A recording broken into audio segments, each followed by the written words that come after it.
बच्चों, simplifying maths आपका स्वागत है। हम लोग इंटीग्रेशन कर रहे हैं। देखो ये 2 क्वेश्चन मैंने दिए हुए हैं।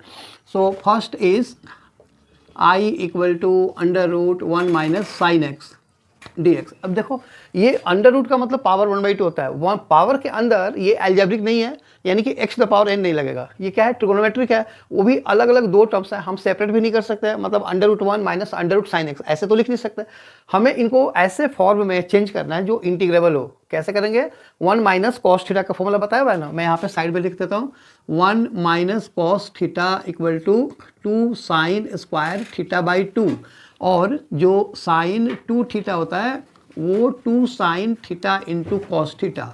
ओके, तो ये 2 अभी मैं इसमें लगाने वाला हूँ। तो ये हो गया, देखो अंडर रूट के अंदर 1 माइनस साइन एक्स है, साइन एक्स को मैं लिखूंगा cos of pi by 2 minus x D x, ठीक है ना। तो यहाँ पे 1 माइनस कॉस थीटा, बस यही लगाओ, इसको हटा दो, ये लिख दो sine of theta equal to cos of pi by 2 minus theta. ये तो यूज हुआ है, तो ये फॉर्मूला सब पिछले क्लासेस के हैं, ठीक है। तो ये 1 minus cos theta under root, अब देखो 1 minus cos theta is 2 sine square theta by 2, यानी कॉल्ड हाफ एंगल फॉर्मूला। तो 2 साइन स्क्वायर थीटा बाई 2 का मतलब इसका हाफ, अलग अलग ही रखो, पाई by 4 minus x by 2 D x.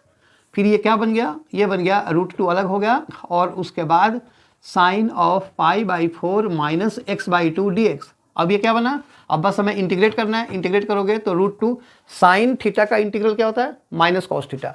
तो ये हो जाएगा माइनस कॉस थीटा, थीटा यानी कि पाई बाई 4 माइनस एक्स बाई 2, और अब देखो एक्स का कोफिशिएंट क्या है, -1/2। तो -1/2 से डिवाइड करोगे तो ये हो जाएगा इंटू -2 और प्लस सी। तो माइनस माइनस तो प्लस हो गया, तो ये बन गया 2√2 into cos of pi by 4 minus x by 2 plus C. तो ये हमारा फर्स्ट पार्ट का आंसर हो गया। Okay, now second part, I equal to integral of a to the power 3x plus 5 dx। a to the power x का integral का formula मैं यहाँ पे लिख देता हूँ। Integral of a to the power x dx equal to a to the power x by log a और plus c। देखो a to the power x by log a, तो ये क्या हो जाएगा, a to the power log a to the power 3x plus 5, ठीक है, upon log of a। लेकिन x का कोफिशिएंट क्या है, 3 है, तो यहाँ पे 3 आ जाएगा और यहाँ पे प्लस c आ जाएगा। तो ये इसका आंसर हो गया। आई होप वीडियो समझ में आया। अगर आया तो इससे लाइक करो, शेयर करो एंड सब्सक्राइब जरूर करना। Thank you.